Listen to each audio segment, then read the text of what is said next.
Hola a todos y bienvenidos a este análisis. Hoy vamos a desentrañar los secretos de una sociedad que, sinceramente, no deja de sorprendernos. Los antiguos mayas. Vamos a ir mucho más allá de la majestuosidad de sus famosas ruinas para entender cómo operaba realmente su intrincada cultura y su meticulosa organización política. Porque la verdad, su nivel de sofisticación civil es algo fuera de serie. Seguramente, al pensar en lugares como Chichén Itzá, lo primero que se nos viene a la mente es esta clásica imagen de inmensas pirámides místicas perdidas en la selva, ¿verdad? Pero la realidad va muchísimo más allá de la piedra y el mortero. Estas estructuras son, de hecho, el reflejo de una red de sociedades altamente avanzadas. Cada edificio en ciudades inmensas como Tikal, Palenque o la mismísima Chichén Itzá fue el resultado palpable de una planificación matemática, astronómica y social súper estricta. Y bueno, aquí es donde tenemos que romper uno de los mitos más grandes. ¿Acaso los mayas se gobernaron como un imperio masivo y unificado, tipo los romanos? Pues un rotundo no. A diferencia de los aztecas o los incas, la evidencia histórica nos demuestra que nunca, pero nunca, conformaron un imperio político homogéneo.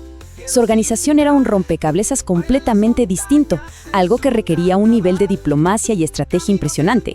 Para armar este rompecabezas y comprender su complejidad, vamos a guiarnos por 5 pilares fundamentales. 1. Su red de ciudades-estado. 2. La estricta jerarquía social. 3. La economía y agricultura. 4. La ciencia y el cosmos. Y 5. La religión y cultura. Así que vamos de lleno al primer punto. Empezamos con el pilar número 1. Esa fascinante red de ciudades-estado. Y cómo funcionaba su estructura política en el día a día. En el mero centro de todo este sistema estaba la figura del Jalaj Unik, que se traduce como el hombre verdadero. Imaginen un modelo parecido al de las antiguas ciudades-estado de Grecia, donde cada ciudad era independiente y, la verdad, a menudo competían ferozmente entre ellas. Aquí, el Jalaj Unik era el jefe supremo por herencia, siempre por línea masculina. Su poder dentro de la ciudad era absoluto. Controlaba la política interna, manejaba la diplomacia exterior, cobraba los impuestos y, además, tenía roles militares y sagrados clave.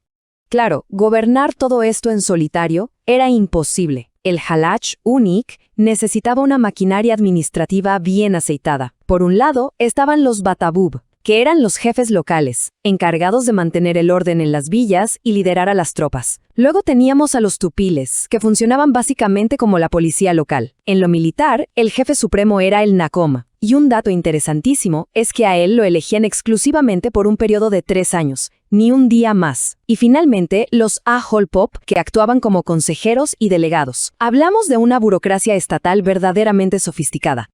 Toda esta organización administrativa nos conecta perfectamente con nuestro segundo pilar, la jerarquía y las clases sociales. Porque, hay que decirlo, era una sociedad sumamente estratificada. Tu vida estaba dictada prácticamente desde que nacías por una pirámide social inamovible. En la cima, intocable, estaba la nobleza, los gobernantes y los sacerdotes. Y ojo con los sacerdotes, porque tenían un poder inmenso al dominar el conocimiento astronómico, lo cual era literalmente vital para el éxito de las cosechas. En medio estaban los plebeyos, los artesanos y campesinos que sostenían toda la estructura pagando tributos e impuestos. Y hasta abajo, los esclavos. Generalmente eran deudores o prisioneros de guerra y tristemente muchas veces terminaban siendo el sacrificio en los rituales. Justamente, el trabajo incansable de esos campesinos nos lleva a nuestro tercer pilar, el verdadero motor que alimentaba a estas multitudes, la economía, la agricultura y el comercio. Para ponerlo simple, sin agricultura no había civilización maya. Utilizaban un método que suena rústico, pero que era súper efectivo, conocido como roza, tumba y quema. Es un proceso de 3 pasos. Primero, quemaban sectores enteros de la selva para despejar el terreno. Segundo, sembraban maíz, calabazas o cacao, haciendo agujeros con un simple palo puntiagudo. Y tercero, cuando la tierra se desgastaba y perdía fertilidad, simplemente abandonaban la parcela y buscaban otra. Esta necesidad constante de rotar buscando nuevas tierras es la clave de por qué sus enormes ciudades estaban tan dispersas en el mapa. Pero el campo era solo una parte. El comercio era la otra gran pata de la mesa, uniendo ciudades a lo largo y ancho de Mesoamérica. El sistema principal era el trueque. Y escuchen este detallazo. Utilizaban los granos de cacao como moneda corriente para las transacciones de todos los días. Increíble, ¿verdad? Mientras tanto, los bienes exóticos y de lujo, como el jade, el oro y la obsidiana, se reservaban de manera exclusiva para las negociaciones de alto nivel entre la élite. Ahora, subamos la mirada al cielo y entremos a nuestro cuarto pilar, la ciencia, los calendarios y el cosmos. Aquí es donde demostraron ser unos auténticos genios. Imagínense el impacto de un simple cero. Los mayas utilizaban un complejo sistema matemático vigesimal, es decir, basado en el número 20. Pero lo que verdaderamente le vuela la cabeza a la comunidad científica es que comprendieron y aplicaron el concepto del cero muchísimo antes que otras culturas globales. Es un salto intelectual gigantesco que les permitió realizar cálculos astronómicos y arquitectónicos con una exactitud que hoy en día sigue maravillando a los expertos. Y todo ese inmenso poderío matemático se aplicaba en la vida real de formas extraordinarias. Por un lado, desarrollaron el sistema de escritura jeroglífica más avanzado del continente americano, documentando su historia en códices de papel a mate. Y por otro, crearon sus famosísimos calendarios. Llevaban una cuenta doble espectacular, un calendario ritual de 260 días, a la par de un calendario solar de 365 días. Para que dimensionemos esto, fue el calendario más preciso de todo el planeta hasta que apareció el calendario gregoriano moderno. Lo cual nos lleva directo a nuestro quinto y último pilar, la religión y la cultura. Esa base espiritual inquebrantable que dictaba prácticamente cada respiro de su existencia.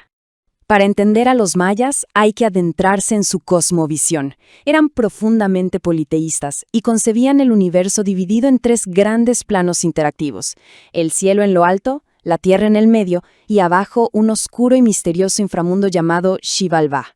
Existía esta convicción colectiva absoluta de que el destino humano pendía de un hilo, dependiendo por completo de dioses que encarnaban a la naturaleza. Y como se podrán imaginar, estos dioses exigían veneración y atención de forma constante.